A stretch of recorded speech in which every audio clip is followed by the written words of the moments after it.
Welcome to our first video in a series that will discuss the rules of high school football. I hope to be able to provide smaller segments dealing with more detailed aspects of the game to help break down the rules in more bite-sized pieces and to free us up in meetings to be able to discuss the rules and work on their application. Each video will be around 15 minutes. In this video, we will discuss the rule changes from last year and the new ones for this year, as well as the points of emphasis. Let's look at last year's rule changes to start with. There were only two small changes. There was a slight modification to the rule on the color of the home team jerseys.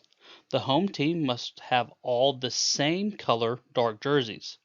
Again, this is not a rule that'll stop us from playing the game. If a team shows up and has a player with a different dark colored jersey, and we can clearly define who's the home team and who's the visiting team, we'll still play. However, this should be reported to your district coordinator if it takes place for a varsity game. The other change is that players may only have one mouthpiece at a time. So if a player has a mouthpiece in their mouth, they cannot have another one sticking to their helmet. This is to help eliminate confusion for officials as to whether a player has their mouthpiece in or not. If at any time during pre-snap we see the mouthpiece in the helmet close to the snap taking place, we should stop the game and send the player off for failure to wear. In 2025, we have a few changes that are being introduced that will take place in the next few years, a couple of smaller changes for this year, and one fairly significant change to the rules. First, starting next year, mouthpieces will not be allowed to have anything on it that does not serve a purpose to protect the teeth or mouth. We will cover that next year when it becomes active. Next, in 2027, football sleeves will be required to have an SFIA logo on them just like gloves. This is probably to eliminate any sleeves that help provide extra grip to the football. Again, this is something down the road, so we won't dwell on it here long.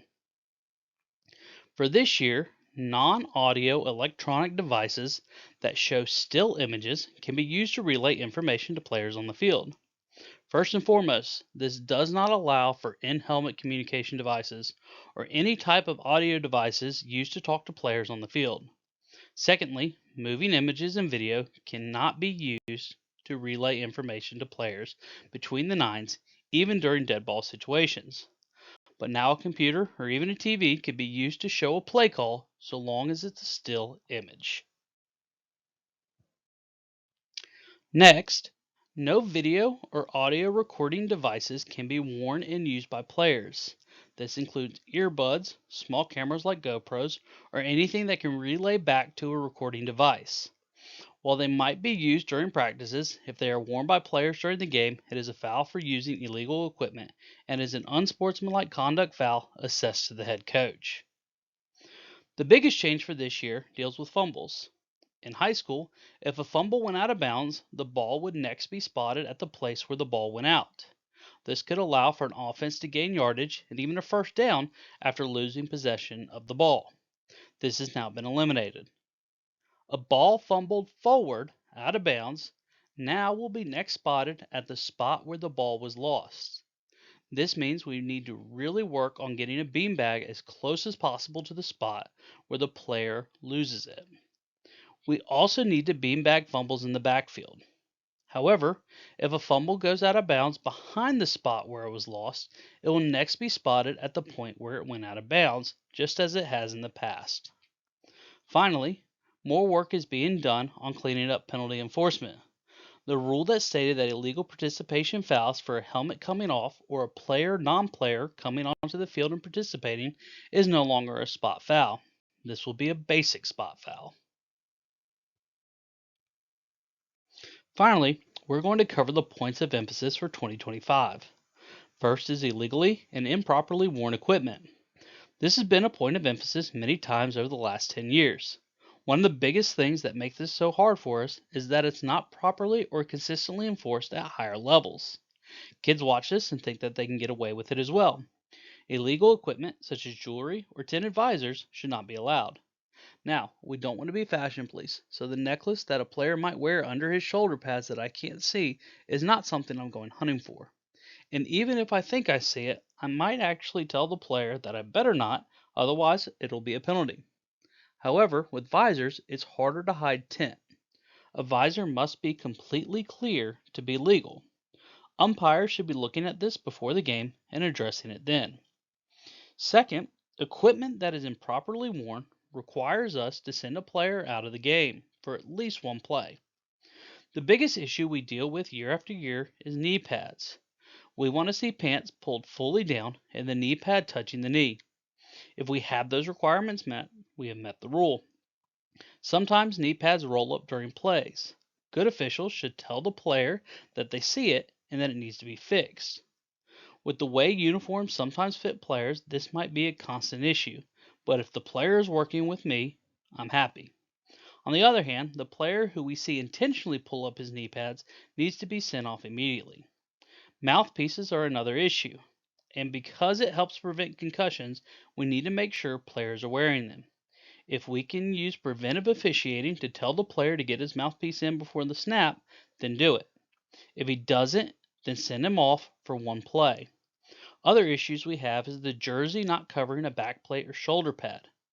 Again, preventive officiating will make our lives a lot easier as officials if we tell the player he needs to fix it, or a lot of times we can tell a teammate to fix his buddy. If we can avoid sending players off, our nights will go a lot better.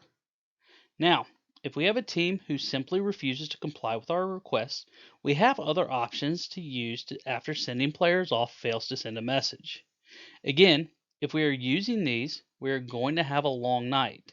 These should only be done in a last resort. First, we could use a delay of game penalty if we keep having to send off players. If a player coming off doesn't get their attention, losing yards will hopefully help. If we have a problem with just one player constantly, we could use an unsportsmanlike conduct foul on him. And finally, a coach who seems to have a complete lack of interest in meeting the rule requirements could be hit with an unsportsmanlike foul as well. Again, I cannot emphasize this enough. These are last resort options.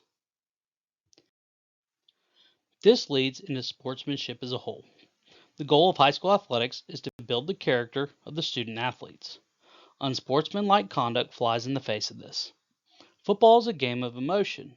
We don't want to over-apply these rules either. A sudden burst of emotion from a player after a great play is perfectly fine. There is no reason to get over anxious about this as long as the player isn't trying to draw excessive attention to himself. However, we don't want to see the player lose focus on his team and start making it completely about himself. If the celebrations are prolonged, choreographed, or directed at an opponent, the line has been crossed and an unsportsmanlike conduct foul is warranted. We also have a few situations that call for a flag no matter what. Any demonstrations of violence, such as shooting a gun or the throat slash, should call for an immediate flag. We also include any type of sexual gesture. Over the top celebration, such as dunking the ball over the crossbar, the ball spike like Gronk, somersaults or flips, or prolonged dances should be flagged. Finally, we cannot allow taunting at all. If we allow this, we are asking for more personal fouls and even worse potential for a fight. It is our job to enforce sportsmanship that aligns with the rules and to encourage the coaches to help us with it. Lastly, defenseless players are a player who, because of their physical position and focus or concentration, is especially vulnerable to injury. We will discuss what type of contact is allowed on a defenseless player later, but we need to make sure we pay special attention to these players. They can include a receiver trying to catch a ball, a passer, a kicker, a player whose forward progress has been stopped, and a few more. It's in the best interest of high school football as a whole to protect the players from injury. Therefore, we need to spend the time to know the rules of defenseless players and make sure they're followed. Gone are the days when players could be blown up on the field because they couldn't see a hit coming. Players are faster and stronger than ever before, meaning we need to protect them more than ever before as well.